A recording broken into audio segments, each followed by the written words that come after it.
Assalamualaikum warahmatullahi wabarakatuh. Salam sejahtera, salam dan bahagia. Di sini kami dari kelompok 12 mata kuliah perpajakan akan menjelaskan materi yang sudah kami sediakan. Namun sebelum kami melanjut ke materi, izinkan saya sebagai moderator untuk memperkenalkan siapa saja anggota dari kelompok 12. Pertama, perkenalkan teman saya Aditya, NIM 2019-008283. Selanjutnya perkenalkan, saya Herinovi Anggri dari Marcella, Buruh Panjaitan, NIM 2019-008310. Selanjutnya perkenalkan teman saya Afik Melawati, NIM 2019-008316. Selanjutnya kita masuk ke materi. Pajak, bumi, dan bangunan. Menurut Undang-Undang Nomor 12 Tahun 1985 tentang PBB sebagaimana telah diubah dalam Undang-Undang Nomor 12 Tahun 1994, yaitu pajak yang bersifat objektif. Pajak yang bersifat objektif merupakan pungutan yang memperhatikan nilai dari objek pajak. Pajak yang dikenakan atas bumi dan atau bangunan. Bumi adalah permukaan bumi dan tubuh bumi yang ada di bawahnya. Permukaan bumi meliputi tanah dan perairan pedalaman, termasuk rawa-rawa, tambak, perairan, serta laut wilayah Republik Indonesia. Bangunan adalah konstruksi teknik yang ditanam atau diletakkan secara tetap pada tanah dan atau perairan.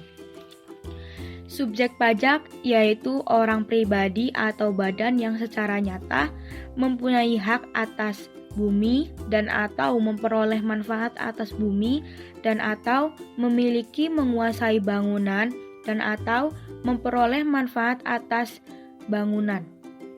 Hal ini berarti memberikan kewenangan kepada Dirjen Pajak untuk menentukan subjek wajib pajak apabila suatu objek pajak belum jelas wajib pajaknya. Yang termasuk dalam bangunan: 1.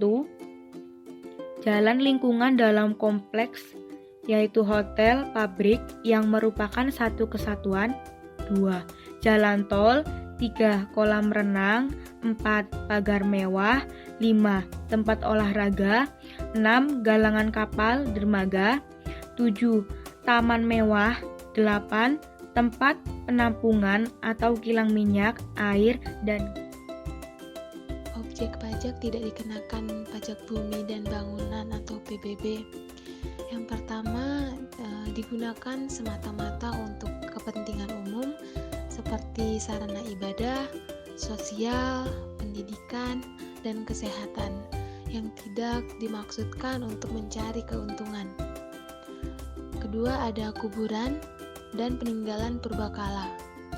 Yang ketiga, ada hutan lindung, hutan suaka, hutan wisata, dan tanah negara. Keempat, ada perwakilan diplomatik berdasarkan asas timbal balik. Dan yang kelima, ada Badan Perwakilan Internasional yang ditentukan oleh Menteri Keuangan. Nilai jual objek pajak adalah harga rata-rata yang diperoleh dari transaksi jual beli secara wajar. Ini dibagi menjadi 3, teman-teman. Yang pertama ada perbandingan harga dengan objek sejenis atau sering disebut sebagai market approach. Yang kedua ada nilai perolehan baru atau sering disebut sebagai cost approach. Yang ketiga ada nilai jual objek pajak pengganti atau disebut sebagai income approach. Nilai jual objek pajak tidak kena pajak atau NJOP-TKP. Untuk NJOP-TKP ini bisa berbeda-beda untuk setiap wilayahnya, teman-teman. Untuk besar tarifnya itu paling tinggi sebesar 12 juta rupiah. Kemudian apabila seorang wajib pajak mempunyai beberapa objek pajak, maka NJOP-TKP-nya hanya bisa diberikan untuk objek pajak yang nilainya paling besar. Dasar pengenaan pajak atau DPD adalah akumulasi harga jual, penggantian, nilai import, nilai ekspor atau nilai lainnya yang digunakan sebagai dasar untuk menghitung jumlah pajak terutang. Untuk nilai jual kena pajak atau NJKP, ini terdiri dari dua. Yang pertama ada 20% dari NJOP, yang kedua ada 40% dari NJOP. Lalu pada 20% dari NJOP ini terdiri dari dua objek. Yang pertama ada objek pajak pertambangan, yang kedua ada objek pajak lainnya dari NJOP itu lebih kecil dari 1M. Lalu yang 40% dari NJOP ini terdiri dari tiga objek. Objek pertama ada objek pajak perkebunan, yang kedua ada objek pajak kehutanan, yang ketiga ada objek pajak lainnya dari NJOP itu lebih besar dari 1M. Pada slide berikut kita akan membahas tentang tarif. Tarif ini merupakan sebuah pajak terhadap barang impor atau ekspor antar negara berdaulat. Tarif tunggal ini merupakan pajak yang menggunakan satu tarif saja. Nah, dalam pasal 5 Undang-Undang Nomor 12 Tahun 1985 sebagaimana telah diubah dengan Undang-Undang Nomor 12 Tahun 1994 tentang pajak bumi dan bangunan atau PBB, telah diatur tarif pajak yang dikenakan adalah sebesar 0,5%. Selanjutnya, kita akan membahas cara menghitungnya. Nah, di sini pajak bumi bangunan sama dengan tarif dikali NJKP atau nilai jual kena pajak sama dengan 0,5% dikali 20% dari nilai jual objek pajak atau 40% dari nilai jual objek pajak. Rumusnya, pajak bumi bangunan sama dengan tarif pajak dikali NJKP atau nilai jual kena pajak sama dengan 5% dikali presentasi nilai jual kena pajak dikali dalam kurung nilai jual objek pajak dikurang nilai jual objek pajak tidak kena pajak. Pada slide selanjutnya kita akan membahas contoh soal. Contoh soal yang pertama, Pak Kasno memiliki rumah, tanah dan bangunan yang nilai jual objek pajaknya sebesar 150 juta. Lokasi tanah dan bangunannya ini berada di daerah yang menetapkan nilai jual objek pajak tidak kena pajak sebesar 20 juta. Hitunglah total pajak bumi bangunan Pak Kasno. Nah, yang pertama kita akan mencari sini adalah NJKP atau nilai jual kena pajak.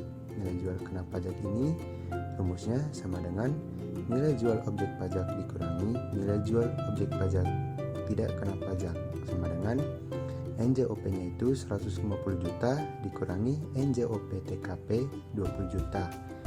Nah, hasil dari perhitungan ini didapatkan 130 juta. Lalu cara menghitung pajak bumi bangunan PBB sama dengan 0,5% dikali 20% dikali nilai jual kena pajak atau NJKP sama dengan 0,5% dikali 20% dikali 130 juta.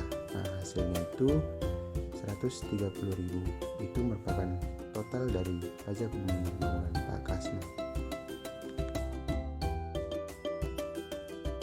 Selanjutnya, Pak Kasno selain memiliki sebidang tanah dan bangunan, dia juga memiliki sawah yang nilai jual objek pajaknya sebesar 250 juta. Lokasi sawah sama dengan bangunan sebelumnya.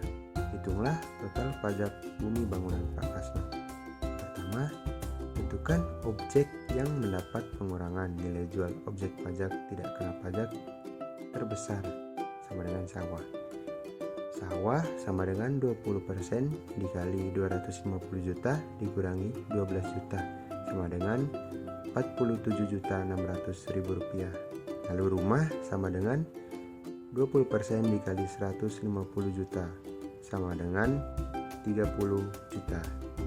Nah, selanjutnya pajak bumi bangunan Pak Kasno. Pajak bumi bangunan sawah sama dengan 0,5% dikali 47.600.000 sama dengan 238.000. Pajak bumi bangunan rumah sama dengan 0,5% dikali 30 juta sama dengan 150.000. Nah, total pajak bumi bangunan Pak Kasno itu 238.000 ditambah 150.000 sama dengan 388.000.